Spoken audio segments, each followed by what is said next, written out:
Blue Protocol Star Resonance had its global launch very recently, and I have played it and been streaming it and doing all the daily grind that is required. And I did play it in Taiwan, but I've been keeping my eye out for this game for a long time. The game actually started back all the way in 2014 when it was first announced by completely different developers. And then it was in the works for a really long time before they were deciding to soon launch it, and the launch wasn't that great. And then AGS was going to launch it globally. That didn't work out either. And then Tencent subsidiary took over it, made some really good changes to the game. The world became more open. The game looked much better. Different mechanics to the game, different things added, and it was ready for a really good launch. So we're going to be talking about this game today because there's been some mixed reviews around this game, a lot of bad reviews on Steam and stuff, but also a lot of positivity, and I have been streaming it. So we got to talk about it. Of course, most of the things I'm going to say is going to be my experience from the Chinese version, where I got to check out the endgame a tiny bit, but also my early impressions during the global launch. So let's just jump into it. Is Blue Protocol Star Resonance worth playing, and is it going to succeed in 2025/2026? Let's check it out. So I've been grinding and I am at the max level for the day, which is level 33. And I've been trying to get my gear up, not be that lucky with the legendary yellow weapon yet. However, there is one big thing I want to start with, which is a topic. And the topic is right here on the left side. The story of Promise starts in 9 hours and 42 minutes. Yes, time gating. The game is time gated, and it has been time gated since the launch, which basically means that you can only do set amount of levels every single day and set amount of content every single day. The game basically stops you from gaining progression or grinding out the game. Now, when it comes to time gating itself, I'm not a big fan of it in MMORPGs, but I do understand where it comes from. They want us to experience all the content, which I do agree with, because they have a bunch of dungeons. If they don't time gate, most people would just speed through everything and then not do the lower level dungeons that probably worked on for many days. Also, to make sure that the content isn't ran through pretty fast so people don't get bored. So time gating, I like it does make sense to me, but it just doesn't make sense MMO wise, in my opinion, that you should be able to do everything in the MMO that you want, progress the way you want, if it's fast, if it's slow. So time gating is definitely ruining the experience for a lot of players. People are online for 30 minutes to an hour doing the quest, maybe doing a couple of dungeons, and then they're basically locked. And time gating is not only for the questing, it's for the dungeons. You can see certain dungeons and stuff opens in several days, and some opens even in 22 days. So they have a lot of content plan that they don't want people to run through. So I'm seeing a lot of issues is that people are trying to enjoy the game, but they don't feel like they can and already quitting. That's going to be the main problem with time gating is you're going to have a lot of people excited for the game, ready to put in hours into the game, and then they get a very lackluster early experience because they don't get to test out all the good content that the game has to offer. So they just give up before they even get to the good stuff. So I'm not a fan of the time gating.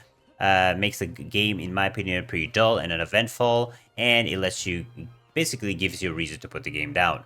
And then we got to go to the next topic, which is the combat, because the combat overall, I think, has been a fun experience. I really like the diversity in the classes and the Holy Trinity, and the way all the classes feel pretty unique.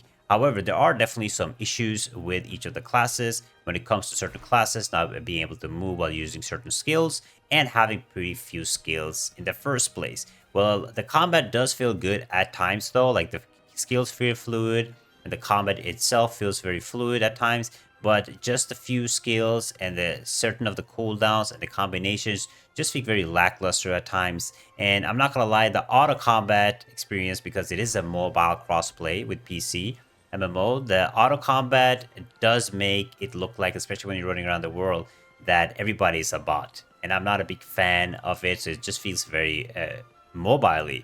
However, the movement in the game, I gotta give credit where credit is due. The movement in this game has been feeling very good, especially the jumping movement. And then you have the flying movement where you just fly everywhere. I think the flying is basically the best part of the game. It's very interactive the way you fly. I just wish there was more ways to fly and more of those wind tunnels everywhere, so you just have a fun experience just flying everywhere and just moving and jumping on top of mountains, all that stuff. However, the running animations and the mount animations, I am not a fan of. It feels like you are moving so slow if you're not either jumping or flying. So definitely a lot of I feel like they kind of lack there. And when you're in the combat and stuff, your character feels like it moves very slowly. So not a fan of the overall movement when it comes to that, but it definitely has some strong points, and then it has some weak points too. Now, after enjoying the game for a few hours every single day and streaming it and just checking it out, I gotta talk about the questing, because the questing has been pretty mediocre inside of the game. It is very pick up this quest, go there. Pick up this quest, kill 50 mobs. Pick up this quest, go AFK, use your auto combat to kill 50 another mobs. Talk to this person, talk to that person. It just feels very repetitive and not really impactful and really boring at times. The storyline, sometimes they have really good cutscenes and an engaging storyline, but I don't play MMORPGs for storyline, but I really don't like the AFK questing of killing certain amount of mobs every time you move to a certain quest. I feel like the incentive to actually go and farm mobs should be some really cool items or drop chances or gear, so people feel like they want to go do it for the reward, not for the quest. I've seen a lot of mobile, super mobile, boring games with autoplay and just overall really bad experience having these type of quests where you go to a certain place to kill a certain amount of mobs and then you get the same quest back and forth. So the questing has been really mediocre and I've not been a fan of it. And that brings me to the next topic, which is the challenge inside of the game. The challenge hasn't really been there for me when it comes to most of the content. It's probably like 80 or 90% of the content. Your character is so overpowered compared to your level that everything feels pretty easy. You go and defeat a monster, super easy. You go do a quest, very easy. You do a solo dungeon, fairly easy. So most of the content in this game has to be fairly easy, or that you just do AFK. There's been one type of content that feels good in this game for me, and I think it's the best part and where the game shines the most. It is the dungeons. The hard mode of the dungeons feels really good, and it feels like they put actually a lot of effort into it, because you have a way to actually get defeated, and that you have to do the mechanics and you have to follow. And I think the dungeon is definitely the best part of the game, but everything else just feels super easy and feels like there's not really a lot of thought behind it, and they just want to have a game where people can just speed through or run through. So not a big fan of it, in my opinion. Now, when it comes to the progression overall, has been pretty mid inside, especially the early game, and I think that late game will probably follow the same concept. Now, the gearing system is really good. I mean, it's a typical MMO faction that you find, right? You will try to get better gear, get the legendary gear, either you craft it or you drop it or you do dungeons for it, and then you refine it and enhance it to make it better, make it stronger, find the right stats for your class. The typical MMO progression, which is good. I really enjoy that. But the problem when it comes to the progression inside of the game is, how do you get this gear and what do you do?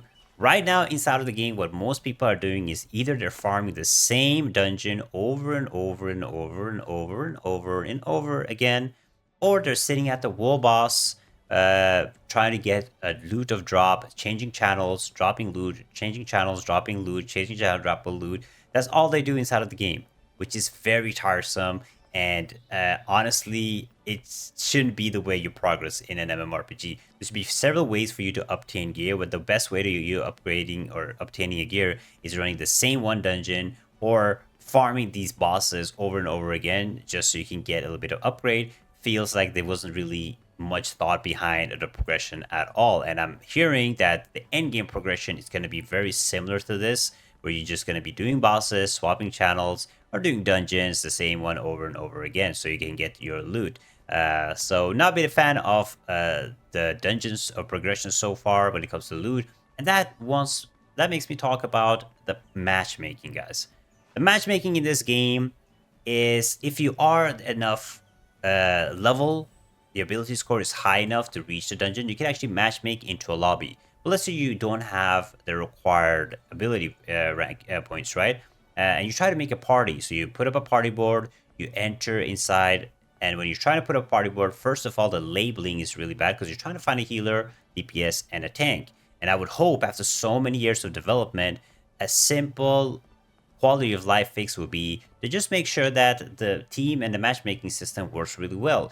But it's really hard to see the labels of the team, who's the healer, who's the tank, who's the DPS, unless you know the classes by hand, which most people don't know early in the game. That would get better, of course. But the second problem that I got into is we would clear all the mobs, and then we would get to the boss, and somebody would get defeated.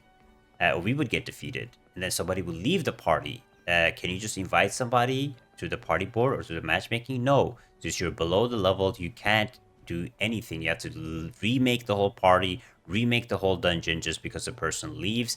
And also, a second issue is if you ran a party matchmake into a lobby and then you finish the dungeon, you're locked inside the party unless you leave yourself, so people can just keep trying to queue you in instead of that you just get split up out of the party. So a lot of like quality of life problems with the matchmaking, which I feel like should be like the core principle of the game because it is heavily PvE focused. The matchmaking and the party board should have been on point. Now, the big topic that a lot of people are complaining about is the label of global launch. Yes, the game has globally launched throughout the world, but it doesn't feel like it because there is no dedicated EU servers or certain regions. And most of the people are put into one big server, and in that one big server, some people are playing with 20 ping, and some people are playing with 100 ping or 200 ping or 300 ping because they haven't decided to put dedicated servers in certain areas. And I've seen a lot of people being turned off by that, and a lot of people have quit because they don't have a proper dedicated EU server. That is a huge issue with the game itself. And I'm not a big fan of the whole lines or channels inside a big server because example right now is where I'm running around. You would think that I'm in the main city. This is literally the main city, and throughout the plains here, you would probably want to see a lot of players. It's an MMORPG, so open world experience, but you don't see any players, and that is because the game puts you into channels, which means there's only a certain amount of players that can be in certain channels. If you want to see players, you want to roam around, you want to move to a more active channel. So having no servers, but instead of channel-based system, I feel like kind of ruins the whole MMORPG experience or the social experience. So people are just running through channels, doing bosses, and here we go. I switched to a new channel, but I found a player in line 7, for example, right? So the whole channel system doesn't make it feel like a proper MMORPG. Even though I was hoping with one big server, it might be really active with a lot of players around, but the channels just make feel like there's absolutely no players anywhere in the open world unless it's like a really good big hotspot of like a world boss or whatever. And now we gotta talk about the monetization, guys, because you guys know me and my stance on pay to win. I'm not a big fan of it, and I've seen a lot of questions, is the game pay to win? And the short answer is yes. But the biggest problem I have with the monetization, the pay to win in this game, is the currencies, guys. We gotta talk about the currencies because they decided not to have one currency, 2, 3, 4, 5, 6, 7, 8, 9, 10. I don't even know at this point, but they have so many different currencies inside of the game. You have the normal or rose orb, which you buy for money. Then you have the bound rose orb, which you can obtain throughout the game, which can give you access to certain items. And then you have the Luno, which is the bound Luno. And then you have the other Luno, which is the unbound Luno. And then you have extra tokens inside the shop, which is different type of honor coins, reputation coins, friendship coins. You have the orb store. You have a gacha store. You have a lot of different things basically inside of the game, and the different currencies. That makes it a lot of confusing around what is happening. Now with this orb, you can actually buy things. Yes, unfortunately, with the colorful orbs, you can actually buy certain things, and most things are like cosmetics, of course, but there's actually certain items that you can actually buy to make your life a little bit easier. And the biggest problem that I have is, first of all, I don't usually complain about this, but it is the outfits and the gamble for the outfits and the gacha for it. And certain outfits are extremely expensive. But the biggest problem I have is this. You can sell the currency that you buy for this currency, which is the Luno, and then you can use it. Can we guess where? Where can we use it? We can use it in the trading center. Yes. And in the trading center, you can buy seal supports, guard supports for your talents, for your skills. You can buy different items. You have the Mula Premium card. I completely forgot about this. This is also another currency that you have, which gives you extra juice. You have battle passes. It's just a lot of things that you can basically purchase inside of the game. The battle pass you actually have to buy yourself with IRL money. You can't use the currency that you obtain in the game. You have to actually pay dollars for it. So definitely, monetization is very iffy inside of the game. There's many ways to progress your character through that. You can get different kind of skills. You have in this game called normal skills 2, which is your skill battle image, and this you can actually gacha for. Yeah, so you can gacha roll for these items. You can go in the wish place and you can gacha roll for this. This is another currency again, which is the meow juicer cards, and then you have the member stores with a different currency, and then yeah, yes, get me. It's bad. It's a lot, and you can first of all get a lot of the skins, which has insane low drop chance, but you can also progress gear, and I think it's gonna get worse when we actually start reaching end game. So that is really interesting. And then the biggest thing I complain about, it is the notifications. There are so many notifications. It feels like a super mobile game. Every time I need to go to claim this and to claim that, I need to click on this, look at this, I need to click on that, claim this, I need to claim that. There's no claim all button anywhere. They want me to go absolutely everywhere all the time. When I log on for the day, I need to go inside all the event stuff, collect all the notifications. I need to remove all the notification from, for example, handbooks. They're gonna have this manual to show me all these things, the preview notifications. We're gonna have achievements notifications. We're gonna have future notifications. We're gonna have weekly notifications. Like every single time I get out of something or I do a quest, there's a new notification, and it just irks me. And certain things, they want you to go and collect notifications of certain things because it is a way for you to buy something. So when they will go inside one of the shops or the stores, you guys seen this, many games have done this before, is they will go and they will be like, hey, collect your daily 10 currency, and then right next to it, when you claim it, it says like, hey, look at this discount rate, look at this rate, look at this, that, buy this or buy that. So I think the notification thing is not that good. So I'm gonna give my overall opinion on this. Is I think the visual game is really good. The game looks beautiful. Certain things works really good inside the game, and I've been having fun playing it, which is probably the most important thing, is to have fun. The dungeons feels really good, and if you look at this game from an MMORPG perspective, I think you will be disappointed. If you're looking for a game where you can spend hours inside, do a lot of different grind, have a lot of different things to do from life scaling and stuff, which the game has, the game is going to kind of push you in the same direction of doing the exact same thing. So if you're going into this game to get a full-on fledged MMORPG experience, you're not going to have really fun inside of the game. But if you are going into this game with a more of an anime slash gacha slash RPG game with some MMO features or of a social hub experience, I think you can have a really good time inside of the game because it is really well made. It has some cool features. It just very lackluster at times when you compare it to a full-fledged MMORPG.